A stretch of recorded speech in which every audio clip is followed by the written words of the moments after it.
Christmas dinner is canceled. The snowstorm is too dangerous. No one's going out. My mom texted me at 3 p.m. on Christmas Eve. I stared at my phone screen in disbelief, reading the message over and over again. After weeks of planning, after I'd already prepared my famous cranberry sauce and wrapped all the gifts, they were calling it off because of some snow? My name is Claire Thompson. I'm 29 years old, and I work as a marketing director for Braventine Logistics here in Minneapolis, Minnesota. I've always been the responsible one in my family, the one who shows up early, brings extra food, and makes sure everyone feels included.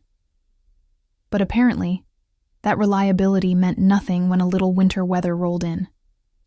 I walked to my apartment window and looked outside. Yes, there was snow falling, but it wasn't the apocalyptic blizzard my mother was making it out to be. The roads were clear enough, and I'd driven in much worse conditions during my college years in northern Minnesota. Something felt off about this sudden cancellation, but I couldn't quite put my finger on what it was. My phone buzzed again. This time it was my brother Tyler. "Sorry, sis. Mom's right. Too risky to drive. Maybe we can do something next week?" His message felt rushed, almost dismissive. Tyler, who once drove through an actual blizzard just to make it to our cousin's wedding, was suddenly afraid of a few snowflakes. I spent Christmas Eve alone in my apartment, eating leftover Chinese takeout and watching old holiday movies. The cranberry sauce I'd spent hours perfecting sat untouched in my refrigerator, mocking me. I kept telling myself that family safety was more important than tradition, but the disappointment gnawed at me like a persistent ache. My sister Vanessa didn't even bother texting me directly. She just liked Tyler's message in our family group chat, which somehow felt even worse than being ignored completely. For someone who usually sent paragraph-long messages about every detail of her life, her silence was deafening. I tried to shake off the growing sense that something wasn't right. After all, what reason would they have to lie to me? We were family, and despite our occasional disagreements, we'd always spent holidays together. This was just an unfortunate coincidence, nothing more. As I drifted off to sleep that night, I couldn't escape the nagging feeling that Christmas morning would bring more than just disappointment. The snow continued falling outside my window, but inside my apartment, a different kind of storm was brewing. One that would change everything I thought I knew about my family. Christmas morning arrived gray and quiet. I woke up around 8 a.m. to find that the snow had stopped completely overnight, leaving behind a world that looked more like a winter wonderland than a dangerous driving hazard. The streets below my apartment were already plowed, and I could see cars moving normally through the intersection. I made myself coffee and opened the few gifts I'd bought for myself, trying to salvage some holiday spirit.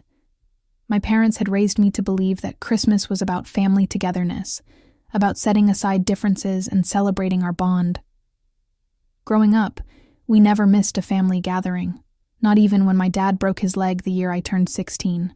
My relationship with my family had always been complicated, though I'd spent years convincing myself it was normal sibling rivalry. Tyler, 2 years younger than me, had always been the golden child, the star athlete who could do no wrong in my parents' eyes. Even now, at 27, he was working as a personal trainer while living in my parents' basement, yet somehow he was still treated like the success story of the family. Vanessa, my 25-year-old sister, worked part-time at a local boutique and spent most of her energy on social media and dating. She had this way of making everything about herself, turning every family conversation into a platform for her latest drama. But my parents ate it up, always eager to hear about her adventures and romantic escapades. Meanwhile, I'd worked my way up to a director position at one of Minneapolis's most successful logistics companies, bought my own apartment, and maintained financial independence since college graduation. Yet somehow, my achievements always seemed to fade into the background during family gatherings. When I'd gotten my promotion 6 months ago, my mom's response was, "That's nice, dear. Did you hear about Tyler's new client who used to play professional football?" I'd learned to accept my role as the reliable but unremarkable daughter. I was the one they called when they needed help moving furniture or advice about their problems, but I was rarely the center of attention or praise. I told myself it didn't matter, that I was above needing their validation. But sitting alone on Christmas morning, I realized how much I'd been craving their approval and inclusion. I'd spent weeks planning what to bring to dinner, thinking about conversation topics that might engage them, hoping this year might be different. The cancellation felt like more than just bad weather. It felt like another reminder of my place in the family hierarchy. I decided to make the best of the day by taking a long walk through my neighborhood. The fresh snow crunched beneath my boots, and the Christmas decorations in every yard reminded me that most families were probably gathered together, sharing breakfast and opening presents. I wondered if other people felt as alone as I did, or if that was just my particular burden to bear. By noon, I was feeling restless and decided to drive to the mall to see if any stores were open. Maybe I could find some post-Christmas sales to cheer myself up, or at least be around other people for a while. The roads were completely clear, confirming my suspicion that the dangerous storm had been greatly exaggerated. As I drove through my old neighborhood, the one where Tyler still lived with my parents, I found myself taking a detour past familiar streets. I told myself I was just being nostalgic, remembering Christmases from my childhood when we'd all pile into the living room and unwrap presents while Christmas music played in the background. That's when I saw them. Tyler's red pickup truck was parked in the driveway of 847 Oakwood Street, Vanessa's boyfriend Derek's house. But it wasn't just Tyler's truck. My parents' silver sedan was there too, along with Vanessa's blue Honda and 2 other cars I didn't recognize. They were all there, gathered at Derek's place, having what appeared to be a full family celebration. My heart stopped. I pulled over across the street, my hands shaking as I gripped the steering wheel. Through the large front window, I could see them moving around inside, holding drinks and laughing. My dad was wearing the ugly Christmas sweater I'd bought him last year, the one he claimed to hate but apparently wore to family gatherings I wasn't invited to. I sat in my car for 20 minutes, watching my family celebrate Christmas without me. Vanessa appeared in the window wearing a Santa hat, gesturing animatedly as she told some story that had everyone laughing. Tyler was holding what looked like a beer, his arm around some girl I'd never seen before.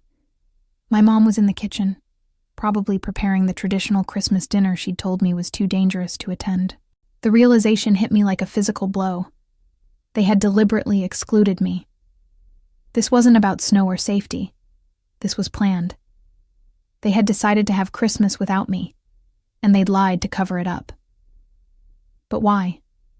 What had I done to deserve this level of deception and cruelty? I drove home in a daze, my mind racing with questions and hurt. Had they discussed excluding me in advance? Had they all agreed that Christmas would be better without Claire there? How long had they been planning this? And how long had they been lying to me about other things? Back in my apartment, I paced around my living room, alternating between rage and heartbreak. The cranberry sauce was still in my refrigerator. The gifts for my family were still wrapped under my small Christmas tree, and my carefully planned outfit for dinner was hanging in my closet like evidence of my own naivety. I knew I couldn't let this go. They had crossed a line, and there would be consequences. As I sat in my quiet apartment, surrounded by the remnants of my solitary Christmas, I began to formulate a plan that would ensure they never treated me like this again. The call came at 9 a.m. on December 26th, just as I was drinking my 3rd cup of coffee and scrolling through social media, trying to distract myself from the previous day's betrayal. It was my mom, her voice artificially cheerful in that way she used when she was trying to cover up something. "Claire, honey, how was your Christmas? I hope you found something nice to do since we couldn't get together," she said, as if she genuinely cared about my well-being. I took a deep breath, fighting the urge to immediately confront her. "It was quiet, Mom. Very quiet. How was yours? Did you all just stay home because of the terrible snow?" "Oh yes, we just hunkered down and watched movies all day. Very low-key. Dad barely wanted to get out of his pajamas." She laughed, but it sounded forced. "Anyway, I was calling because Tyler left some presents for you here, and Vanessa has something she wanted to give you too. Maybe we could all get together this weekend for a late Christmas celebration?" The audacity was breathtaking. They wanted to have a second Christmas with me, probably to assuage their guilt about excluding me from the real one. I could hear Tyler's voice in the background saying something about making it up to her, which confirmed my suspicion that they all knew exactly what they'd done. "That sounds lovely, Mom. I'm sure Tyler and Vanessa are eager to see me after missing Christmas together." I kept my voice neutral, but inside I was seething. "Actually, I drove around yesterday afternoon, just to see how bad the roads really were.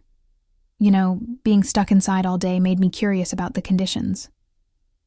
There was a pause on the other end of the line. "Oh? And how were they?" "Completely fine. In fact, I drove all the way through the neighborhoods near Derek's house. Beautiful area, really. Lots of nice family gatherings happening." I let that sink in for a moment. "Anyway, I should let you go. I'm sure you have a busy day ahead." "Claire, wait," she started, but I'd already hung up. Within 10 minutes, my phone was buzzing with messages. First Tyler. "Hey, can we talk?" Then Vanessa. "Mom said you drove around yesterday? We really need to chat." Finally, my dad. "Claire, please call me back. We need to clear something up." But I ignored them all. I had work to do. I spent the morning researching private investigators in Minneapolis. If my family could deceive me so easily about Christmas, what else had they been lying about? I wanted to know everything. Every family gathering I'd been excluded from. Every conversation they'd had about me behind my back. Every decision they'd made to cut me out of their lives while maintaining the pretense of caring. By afternoon, I'd hired Jennifer Walsh, a former police detective who specialized in family investigations. Her office was downtown, in a sleek building that made me feel more professional and less like a hurt daughter seeking revenge. "Family exclusion cases are more common than you'd think," Jennifer told me as I explained the situation. "But what makes this particularly cruel is the elaborate deception. They didn't just not invite you, they actively lied to cover it up. That suggests planning and coordination." She was right. This wasn't a spontaneous decision or an oversight. This was calculated cruelty disguised as concern for my safety. Jennifer agreed to investigate my family's activities over the past 6 months, looking for patterns of exclusion and documentation of other gatherings I might have been lied to about. "I'll need access to their social media accounts, phone records if possible, and any mutual friends who might have witnessed these exclusions," she explained. "We'll build a comprehensive picture of their deception." As I walked out of Jennifer's office, I felt something I hadn't experienced in years, a sense of control. For too long, I'd accepted my family's treatment as normal, telling myself that every family had its dynamics. But this Christmas had opened my eyes to the reality that they didn't just undervalue me. They actively worked to exclude me while maintaining plausible deniability. 3 days later, Jennifer called with her first findings, and they were worse than I'd imagined. She'd discovered evidence of at least 6 family gatherings over the past year that I'd been deliberately excluded from, each one involving the same pattern of lies and misdirection. "Your family has been quite busy," Jennifer said during our meeting at a coffee shop near my office. "Tyler's birthday dinner in March. They told you it was canceled due to food poisoning, but there are social media posts showing the entire family at Romano's restaurant. Your parents' anniversary celebration in July. They said they wanted to keep it small and intimate, just the 2 of them, but your cousin posted photos of a backyard party with 20 people. She slid a folder across the table, containing printed screenshots and timeline documentation. Each page was another knife in my back, another confirmation that my family had been systematically lying to me for months.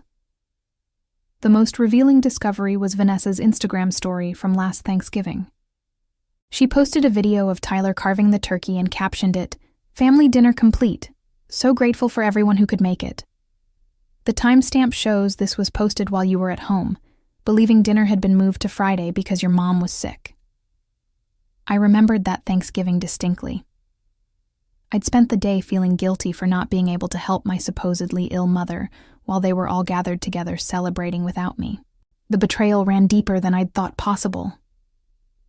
"There's more," Jennifer continued. I spoke with your neighbor, Mrs. Patterson, who lives across from your parents' house. She confirmed seeing multiple cars there during several occasions when you were told gatherings were canceled. She also mentioned that Tyler made a comment to her in October about how some family members just make everything more complicated. The evidence was overwhelming, but Jennifer saved the worst revelation for last. She'd managed to access some deleted text messages between Tyler and Vanessa through a mutual friend's phone, where they discussed their strategy for excluding me. Tyler wrote, "Claire always makes everything about her career and accomplishments. It's exhausting." Vanessa responded, "Plus she judges everything we do. Derek feels uncomfortable around her." Then Tyler suggested, "What if we just started doing smaller gatherings without her? Mom and Dad seem open to it." My hands trembled as I read their casual discussion of cutting me out of the family. They spoke about me like I was a burden, a problem to be solved rather than a sister to be loved. The smaller gatherings had apparently been code for everyone except Claire. I also found evidence that your parents have been discussing your career with other family members in a way that suggests jealousy, Jennifer added. Your Aunt Catherine told me that your mom frequently complains about how you think you're better than everyone because of your job success. There seems to be resentment about your independence and financial stability. This was the piece that finally made everything click into place. They didn't exclude me because I was difficult or judgmental. They excluded me because my success made them uncomfortable. My achievements highlighted their own shortcomings, particularly Tyler's continued dependence on our parents and Vanessa's lack of direction. "What's your next move?" Jennifer asked. I looked at the folder of evidence, feeling a mixture of vindication and heartbreak. I now had proof of their systematic deception, but I also had the power to use that evidence strategically. They'd spent months planning ways to hurt me while maintaining their facade of being a loving family. Now it was my turn to plan. "I want to document everything and then confront them all at once," I said. "But not just a conversation. Something public. Something that exposes their behavior to the extended family and friends who have been witnessing their lies." Jennifer smiled. "I have some ideas about that." Jennifer's plan was brilliant in its simplicity. New Year's Eve was approaching, and through careful social media monitoring, we discovered that my family was planning another gathering, this time at my parents' house. They'd already started the familiar pattern of misdirection, with my mom texting me about how they were just staying in this year and keeping things quiet. But Jennifer had confirmed through her sources that they were actually planning a party for about 15 people, including extended family members and family friends. The guest list included people who thought I was simply too busy with work to attend family events, not knowing that I was being deliberately excluded. "We'll create a comprehensive presentation," Jennifer explained. "Think of it as a business case, but instead of presenting quarterly results, you'll be presenting evidence of systematic family deception. We'll document everything with timestamps, screenshots, and witness statements." She'd even arranged for a friend of hers, a professional videographer, to help create a polished digital presentation that could be easily shared via email and social media. The presentation would be titled, "A Year of Family Lies, The Claire Thompson Story," and would methodically expose each instance of deception with supporting evidence. But the masterstroke was the delivery method. Instead of confronting them in person, which would allow them to interrupt, deny, or control the narrative, I would send the presentation to everyone who'd been attending these secret gatherings. Extended family, family friends, neighbors who'd witnessed the lies. Everyone would receive the same evidence simultaneously. "The beauty of this approach," Jennifer explained, "is that they can't claim you're being dramatic or oversensitive when faced with documented proof. They also can't craft individual explanations for different people because everyone will have the same information." I spent the week between Christmas and New Year's Eve crafting the presentation with Jennifer's help. We organized the evidence chronologically, starting with the earliest documented exclusion and building up to Christmas Day. Each section included a brief explanation of what I'd been told versus what actually happened, supported by photographic evidence, social media screenshots, and witness statements. The most powerful section was titled, "The Christmas Deception," which included photos I'd taken of all their cars at Derek's house, alongside screenshots of my mom's text claiming the dinner was canceled due to snow, followed by weather reports proving the roads were clear. "This isn't about revenge," I told Jennifer as we finalized the presentation. "This is about truth and accountability. They've spent a year gaslighting me, making me feel like I was imagining their coldness or being too sensitive about their behavior. But the evidence shows a pattern of calculated cruelty."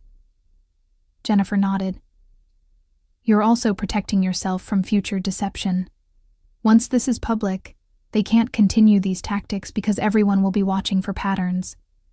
On December 30th, the day before their New Year's Eve gathering, I scheduled the email to send at 6 p.m., right when people would be checking their phones before dinner, but with enough time for the information to spread before the party.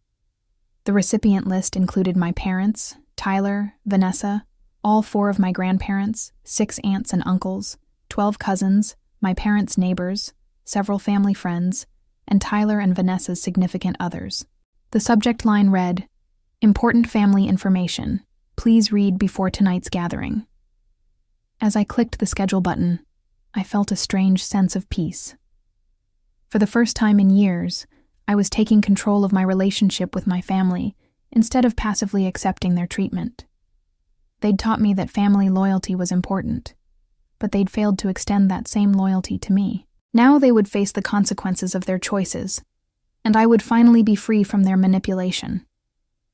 At exactly 6 p.m. on December 30th, my carefully crafted presentation reached 43 people simultaneously.